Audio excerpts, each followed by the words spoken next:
నాకు టైం లేక 2 రోజుల నుంచి వీడియోలు చేయలేదు.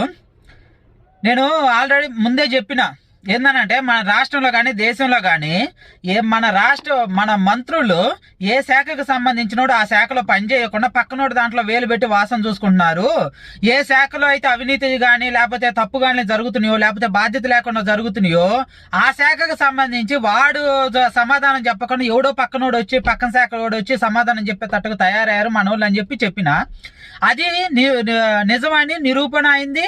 దేశవ్యాప్తంగా ఇప్పుడు అందరికి అర్థమయ్యేటట్టుగా అయిందనమాట. అదేందనంటే మన విమానశాఖ మంత్రి, మన భారతదేశ విమానశాఖ మంత్రి రామ్మోహన్ నాయుడు అతను ఫెయిల్ అయింది అని చెప్పి అందరూ న్యూస్ ఛానల్స్ కానీ ప్రజలు కానీ తిడుతుంటే ఇప్పుడు ఏమంటున్నారు, లోకేష్ కూడా దాని గురించి బాధ్యత తీసుకొని దాంట్లో పర్యవేక్షణ చేస్తున్నంట. అంటే ఇప్పుడు ఏంది, లోకేష్ ఎవరు రాష్ట్రానికి సంబంధించినోడు, రామ్మోహన్ నాయుడు దేశానికి సంబంధించినోడు.